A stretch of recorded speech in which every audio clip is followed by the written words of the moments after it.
Hey, welcome back, guys. All right, this is part two. As you guys saw, part one just got cut off and we were not even close to done. We were going to have to do a part two on it anyway because it was a lengthy one. But if you didn't see part one, you'll need to check that because we already got through a huge chunk of our storylines. We're going to pick up right where we left off, although I don't think it caught the shuffle for this final card that had come out. There is a free link, of course, in the description box where you can see part one and then bounce back over here for part two. But we certainly had like this question mark. I think I was trying to figure out like why had there ever been any hostility, and it was because they didn't know how their own life was going to go. So as much as they may have wanted to be a part of this connection with the Queen of Pentacles, at that point in time in the past, they didn't have enough to give and they didn't know when they were going to be able to. And I just feel like that was something that they didn't want to discuss. Now, that part says maybe they didn't know how to discuss it. I don't love it. Honestly, I think that's kind of shabby behavior, but let's pick up and ask, why did you not try to explain? Why leave, hurt feelings? Because we saw back in part one, we saw her with that Five of Cups. We saw that there had been some pretty significant hurt feelings and her kind of like left wondering what on earth happened. Why were they not making some kind of changes to be in my life? So when I say, why did they not just communicate? We just got the King of Cups upright. Normally the King of Cups is really loving, but I'm going to say because he's drinking from his own cup, I'm wondering if they decided they were like on meltdown mode and they just wanted to handle what they could for themselves.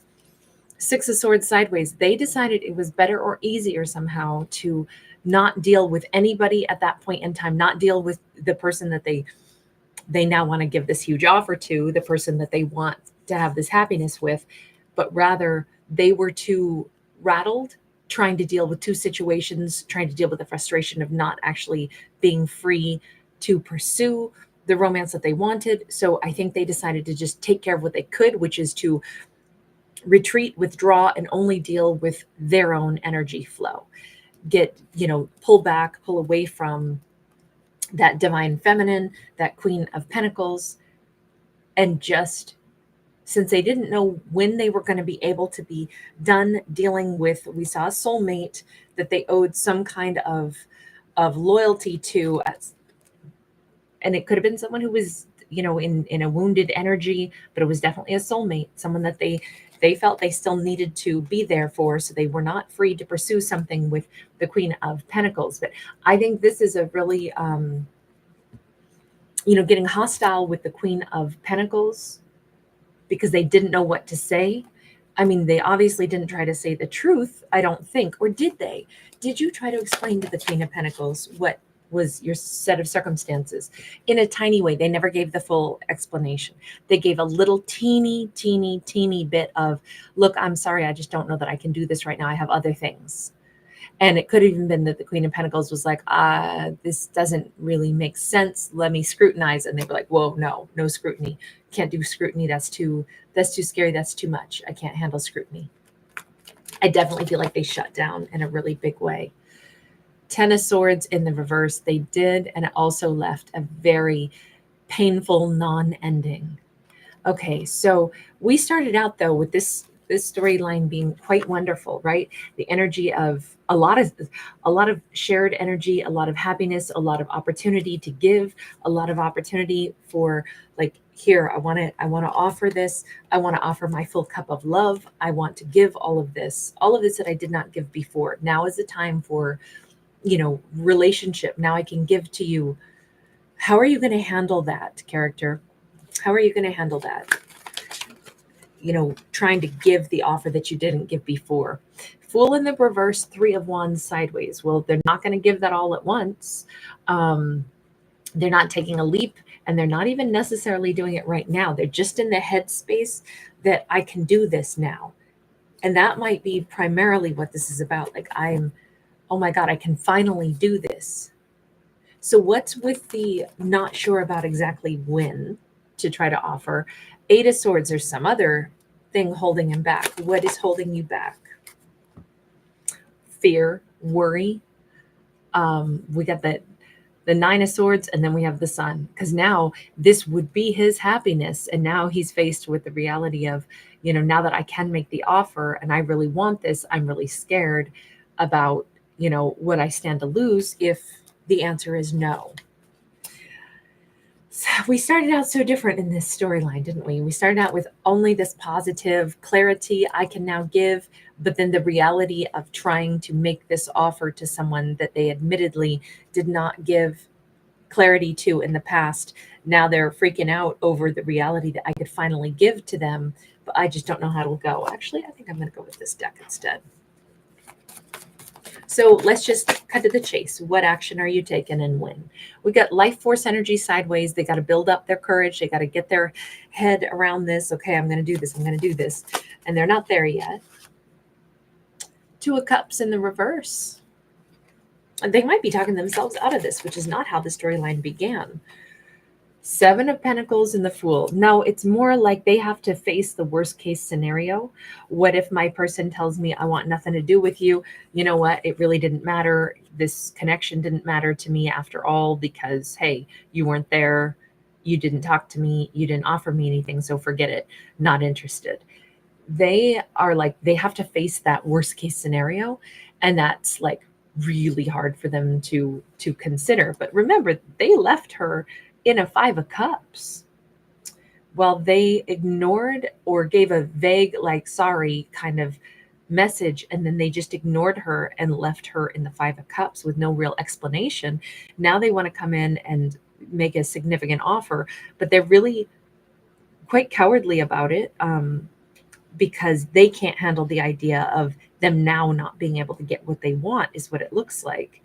So trying to face, what if she doesn't want anything to do with me? What if this isn't going to be something that works out?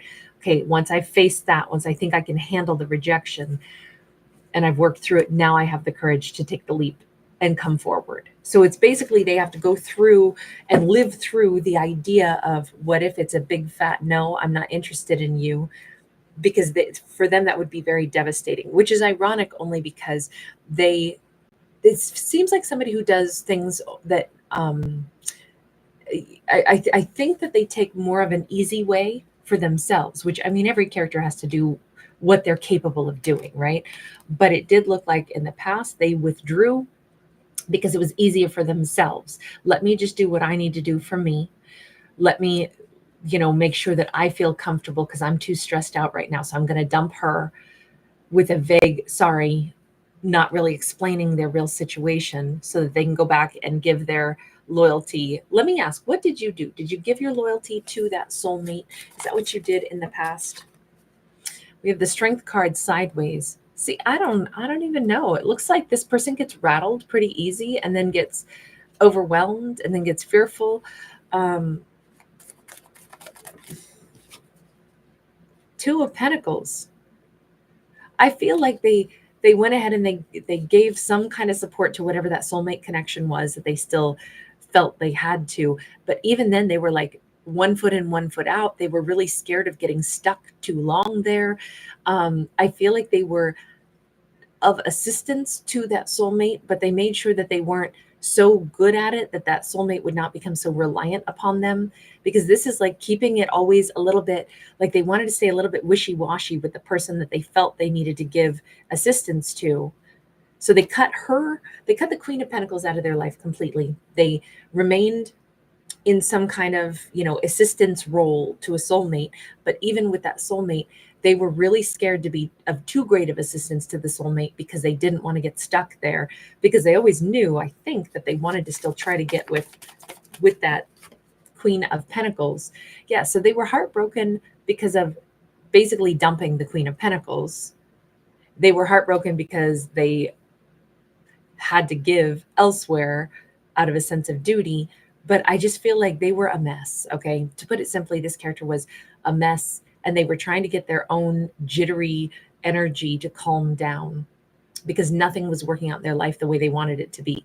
But here's what I would have to say here is it does kind of look like with this, it's hard to live always like balancing, and walking a tightrope.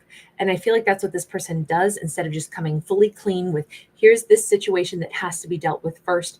I love you, but I have to do this because I owe this to this person. There is no way around this, but I do not want to lose you. I love you. I want to be with you, but I have to do this other thing. See, I don't think they're good at coming clean with stuff.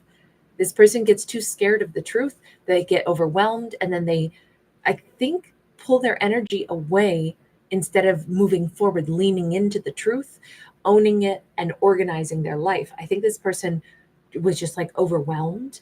Maybe this is a pattern for them, because we see them overwhelmed again at the prospect of coming toward that Queen of Pentacles. What if she doesn't want me? Oh my God, this would be the worst thing ever. Let me live through that before I even approach her.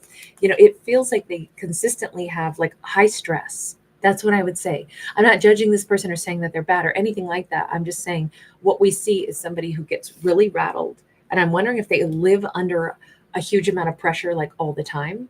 And that makes them unable to be more streamlined and say, this I'm going to do, then this I'm going to do, then that I'm going to do.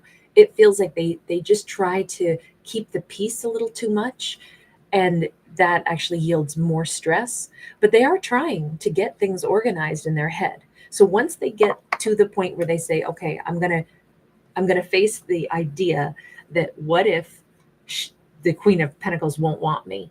Once I face that, then I can move toward her. Then I can take that leap and I can reach out to her. So when is that happening? Do we see a time on this? Six of Pentacles. We go right back to the Six of Pentacles. So I don't know if this is like June 6th or what, but we have got, our first card out was the quadruple sixes with the message of like togetherness and reciprocity. We had the Six of Pentacles here. We had the 10 of Pentacles here. We had the clarity with the Sun here. Now we got the Six of Pentacles again. When I say, when is that going to happen? We have the Six of Pentacles over here as well, back in part one. When it was like, when I can give my whole heart, that's when I can, come forward and offer her something. So when I say, when is this going to happen?